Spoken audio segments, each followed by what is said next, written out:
Serginho quem? Chulapa. Chulapa, artilheiro de São Paulo. Ô, Percival, tá precisando tratar, hein? Pensa no seguinte, quando ele ganhou a moto, ele disse pro pai, pai, esse era o meu sonho, era ter uma moto assim. E o pai disse, pois é, meu filho, agora ela é sua. No dia seguinte, ele estava na faculdade, quando ele estava indo, estava com a namorada. Ele estava com a namorada, quando chegam dois criminosos. Perguntam o nome do rapaz que está aí. O rapaz diz o nome. O rapaz diz o nome e essa há de ser a última vez que ele fala. O que aconteceu? Eles sacaram a arma e mataram o rapaz. Aí você pensa assim, é por causa da moto? Não levaram absolutamente nada. Põe no Cidade. O estudante universitário foi morto no estacionamento da faculdade onde estudava em Ourinhos. Segundo a polícia, era o momento do intervalo das aulas e havia muitas pessoas no local, inclusive a namorada da vítima, que presenciou o crime. Mas nada disso intimidou os assassinos. Esta estudante de fisioterapia não consegue se esquecer dos momentos de pânico vivenciados pelos alunos. Ela estava em um dos laboratórios da faculdade quando todo mundo começou a correr sem saber ao certo o que tinha acontecido. Tinha um monte de gente lá na frente, todo mundo ficou apavorado e a faculdade até fechou, né? De acordo com informações da Polícia Civil, o estudante estava aqui no estacionamento da faculdade com a namorada, exatamente neste ponto, quando foi abordado por duas pessoas em uma moto. O garupa desceu e, depois de confirmar a identidade da vítima, sacou um revólver calibre 38 e efetuou vários disparos. O estudante foi atingido com 3 disparos na cabeça e 1 nas costas. Chegou a ser socorrido, mas morreu a caminho do hospital. Eiji Marvuli Nagai tinha 22 anos e cursava o primeiro ano da faculdade de Engenharia Civil. Segundo a polícia, no dia anterior, ele tinha ganhado uma moto de presente do pai e estava sobre ela no momento do crime. Mas nem o veículo, nem a carteira ou o celular da vítima foram levados pelos assassinos. Logo depois do homicídio, policiais militares chegaram a perseguir 2 suspeitos em uma moto na região da faculdade, mas eles conseguiram fugir. Abalados, parentes do estudante não quiseram falar sobre o assunto.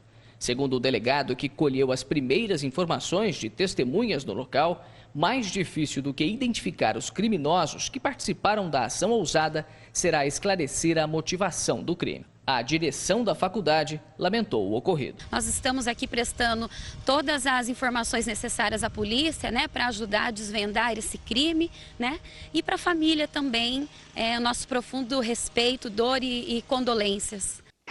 Me dá a imagem, abre.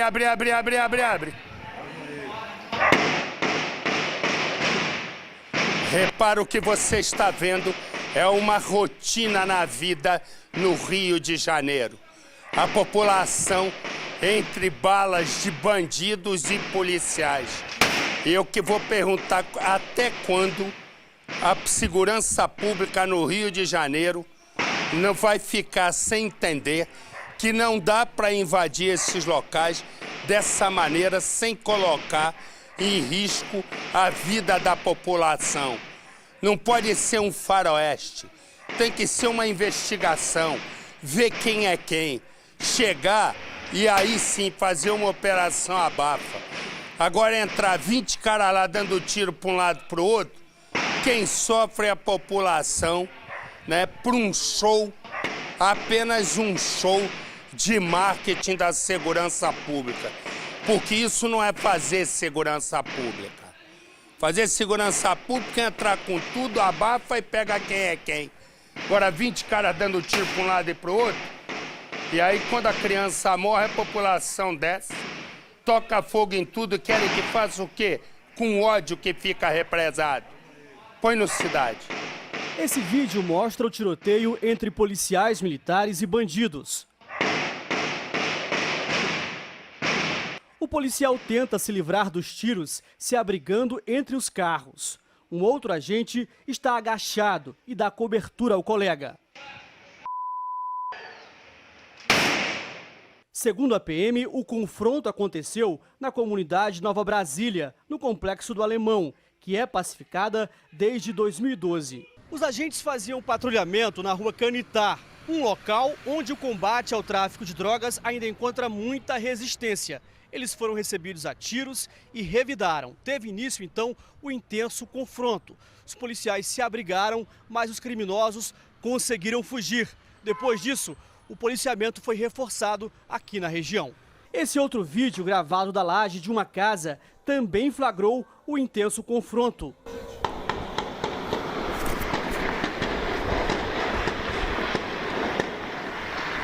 Não houve prisões nem apreensões.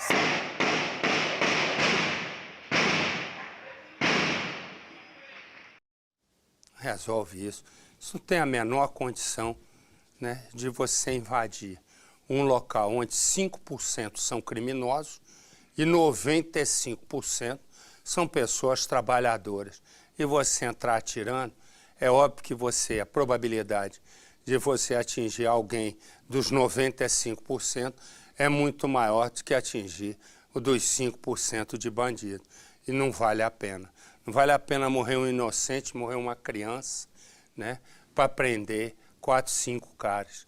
Isso se faz com inteligência, não se faz com a burrice com que é feita a segurança pública no Rio de Janeiro. Porque isso aí é só golpe de marketing, para dizer que está combatendo.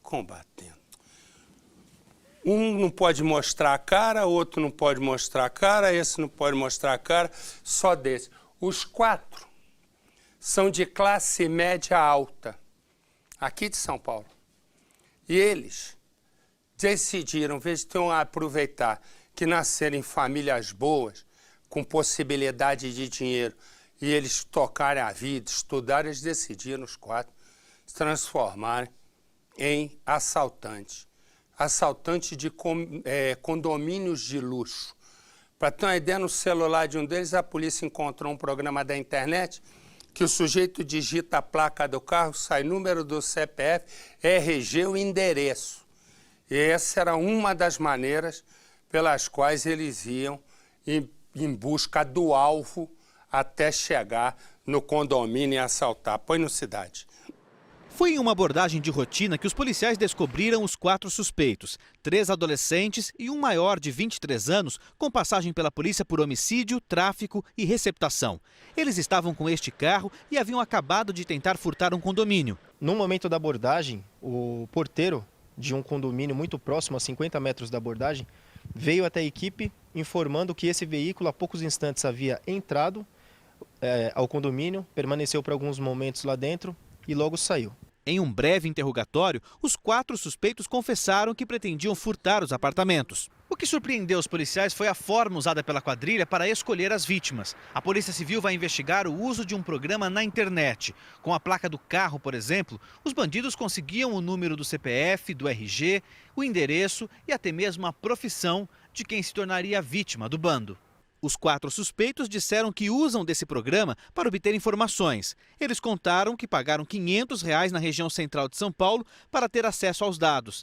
Nesta conversa, em um aplicativo de celular, o menor de 17 anos pede a outro bandido ainda não identificado: "Puxa um trampo aí, por favor. Tô desenrolando 2 acessos." Ele passa o nome das ruas e o número da casa. Logo em seguida, vem o perfil do morador de um dos endereços. Caio Japa trabalhador, empregado dos outros, assalariado. Este é o prédio onde fica o apartamento que seria alvo. Ele pede foto do apartamento e recebe. A imagem mostra a fechadura e a porta de entrada. Em seguida, ainda comenta: "1000 grau o prédio, deve ter dinheiro." Apesar de terem entrado no condomínio, eles não chegaram a invadir os apartamentos. O alvo estava no 3º andar. A polícia ainda não sabe ao certo como funciona esse programa, mas a prisão dessa quadrilha acendeu o sinal de alerta. Como ele é abastecido com tantas informações e como ele pode ter até foto de dentro dos condomínios. 2 dos menores apreendidos são de classe média. Todos moram na região do Cambuci. A Polícia Militar informou que eles sempre agiam na região do bairro da Saúde, da Aclimação e do próprio Cambuci. Os menores foram internados na Fundação Casa e o maior vai ser levado para o Centro de Detenção Provisória. Eu vou dizer uma coisa, chega a ser cinismo, né? Dizer, os menores foram internados na Fundação Casa. Como se fosse alguma coisa essa FEBEM, a não ser um antro de vagabundo, me desculpe o termo, que boa parte deveria até na cadeia como se fosse adulto. Que é isso que tem que ser feito. E não se faz, porque aqui, aqui, perdi a paciência, olha. Aqui, né, a gente só tem espaço para criminosos, para delinquentes. Para isso o Brasil serve, né? Você pega esses menores, diz, vai levar para a FEBEM, como se estivesse fazendo grandes coisas, ou não tivesse, na verdade, levando criminosos para um local onde se cria mais criminosos.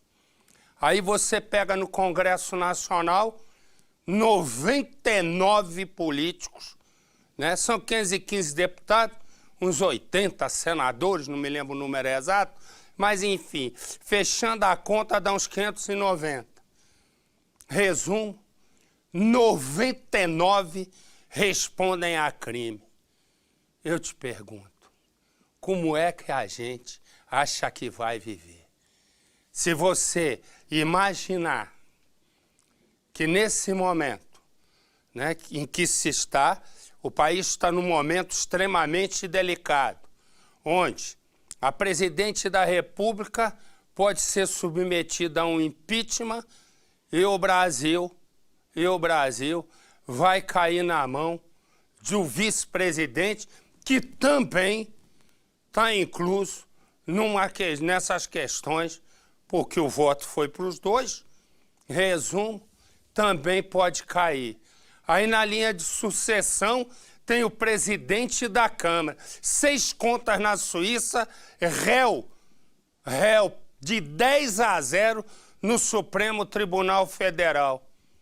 Aí você vai no presidente do Congresso, também presidente do Senado, responde a 7 processos na Lava Jato, Renan Calheiros. Eu te pergunto, como é que a gente pode levar isso a sério, meu Pai eterno? Não é possível, a gente não tem. Hoje eu conversava com um cientista político, né? E eu fiz a seguinte pergunta para ele. Quando você olha, você vê que liderança? Ele disse, eu nunca não vejo. Eu digo, desde que eu me entendo por gente, é a primeira vez que eu vejo nesse país, né? E você não tem uma liderança. Você olha, é um vazio. A gente não sabe para onde vai. Seja A, B, C, D, parece tudo feito, parido do mesmo ventre. Porque é tudo parecido. Como é que pode, meu Pai eterno? Um país com 200 milhões de habitantes não tem um líder. Eu ainda comentei, né, nessa conversa, eu digo, caramba, quando teve a transição de governos, né, da época do regime militar para aqui, você olhava no Congresso, tinha o Pedro Simão, tinha o Ulisses Guimarães, tinha Tancredo Neves. Você olhava e respirava, né? Você dizia, caramba, homens de bem, com boa formação. Resumo, passa isso, vem lá o Collor, o Itamar ficou na dele, quietinho. Collor foi lá, teve um impeachment, Itamar Franco já morreu, assume, convida o Fernando Henrique, faz um plano real no governo Itamar Franco. Você olha agora, é um vazio, não tem um ninguém, não tem expressão, não tem punch político, não tem dimensão nacional nenhum deles. E quando ganha dimensão nacional é para ir para a página de política, que hoje virou página de polícia. Como é que a gente vive assim? Esse nenenzinho, ó, nenenzinho, 2 anos de idade, salvou a vida por um acaso. Um adolescente pegou o carro para dirigir, pegou a criança, jogou a 10 metros de altura, só Deus para colocar a mão e salvar. Põe no Cidade. Quem vê o pequeno José Miguel, de apenas 2 anos, andando pela rua, não imagina o susto que o menino viveu. Ele foi atropelado por um carro quando brincava na rua de casa. E as marcas no rosto não deixam esconder a imprudência no trânsito. O garoto se recupera em casa, para o alívio da mãe. Vanessa estava no trabalho quando soube do acidente. Eu fiquei desesperada, fiquei muito assustada, achei que tinha acontecido pior mesmo, fiquei assim, arrasada mesmo. E realmente a lei, assim, eu queria que ela fosse bem mais rígida, porque infelizmente ele vai ser liberado, ele provavelmente foi detido e foi liberado, né? Não sei se o carro não estava no nome dele, o carro era de terceiro, então assim, o pai também provavelmente não vai ter também tanto problema, então é complicado mesmo, eu fiquei indignada. Segundo testemunhas, o menino brincava com outras crianças na rua que participavam de uma festa de aniversário, quando um carro passou pela via em alta velocidade e acabou atropelando a criança. Com o impacto, o menino foi arremessado por cerca de 10 metros. O acidente mobilizou a vizinhança, que ficou revoltada com a ação do condutor. Era uma adolescente de 16 anos quem dirigiu o carro. Após atropelar o menino, ele fugiu sem prestar socorro à vítima e quase atingiu as outras crianças que também brincavam na rua. Mas o jovem foi contido pelos moradores. Aí eu só escutei o barulho e já saí correndo, eles já saíram gritando, eu achei que era até meu netinho que eles tinham pegado, que eles estavam tudo brincando. E já virou aquela pampeira aqui na rua. E a minha menina já catou, o pai dele que catou ele no chão aqui, ele já entrou correndo dentro do carro e saiu correndo. O adolescente foi conduzido ao plantão policial e vai ser indiciado por lesão corporal culposa, quando não há intenção. Como é adolescente e não tem habilitação, ele responde por ato infracional. José Miguel precisou ser socorrido pelo SAMU. Recebeu atendimento na Santa Casa e já se recupera em casa para o alívio da mãe. Estou aliviada, agradeço a Deus todo momento, porque foi realmente um milagre que aconteceu. Ele foi assim, Deus na hora ali segurou mesmo, fez algum milagre mesmo para não ter acontecido pior.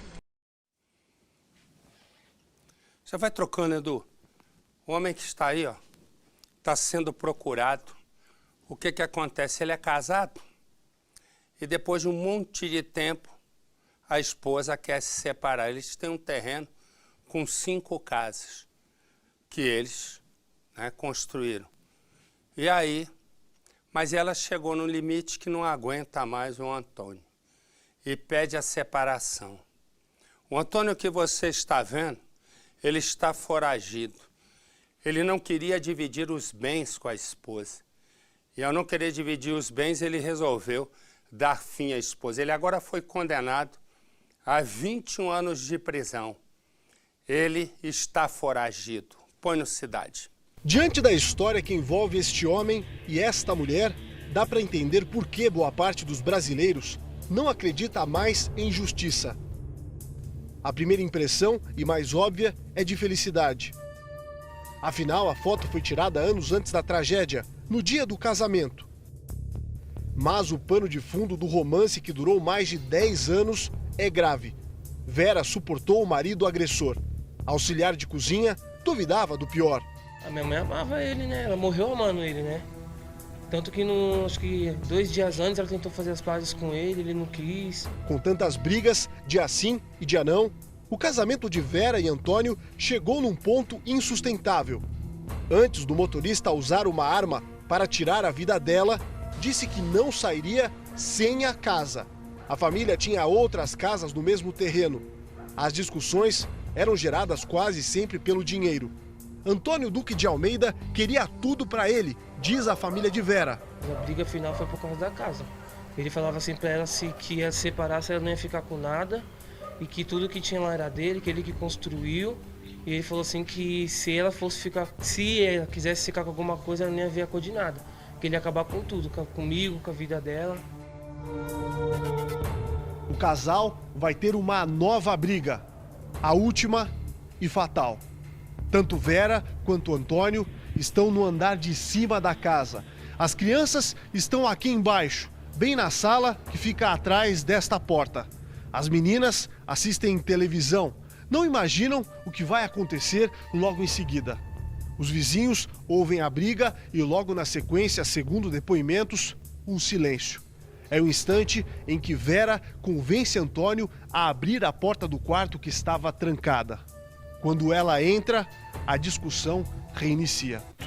Pouco tempo depois, testemunhas contaram à polícia que ouviram Vera pedir socorro, no momento em que ela abriu aquela porta da varanda e veio para o lado de fora. É o instante em que Antônio puxa a arma da cintura e aponta para a própria mulher. Logo na sequência, ocorrem os disparos. Ela não tem como escapar. Cai sobre o parapeito da varanda que está bem ali. Logo depois, segundo testemunhas, Antônio foge. Com o revólver na cintura, entra no carro que está aqui nesta garagem e foge fazendo este caminho em direção ao grande portão de entrada que está logo ali. Foi a última vez que Antônio foi visto pelas testemunhas do crime. Os vizinhos ainda têm medo de falar, porque Antônio está solto, mesmo depois de ser condenado por assassinato. Antônio não brigava só dentro de casa. A agressividade ia além das quatro paredes. O Antônio sempre foi violento, o Antônio Duque sempre foi violento, sempre teve discussão com os vizinhos, sempre brigou. Ele era uma pessoa mal vista na vizinhança. O filho mais velho viu a cena de perto. Ela chegou de serviço e foi ao mercado. Ele falou assim, quando ela chegasse ao mercado ia ter uma grande surpresa, né? Só que eu jamais pensei que ia ser essa surpresa que ia ter, né?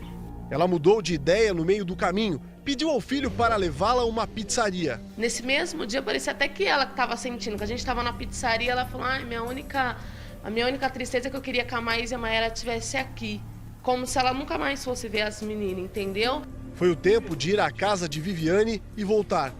Antônio esperava a mulher e armado. Logo depois do crime, foi exatamente neste ponto que o filho de Vera viu o padrasto fugir. Ele estava, segundo Edgar, em alta velocidade, no sentido oposto. A namorada, que estava no banco do passageiro, confirmou a informação.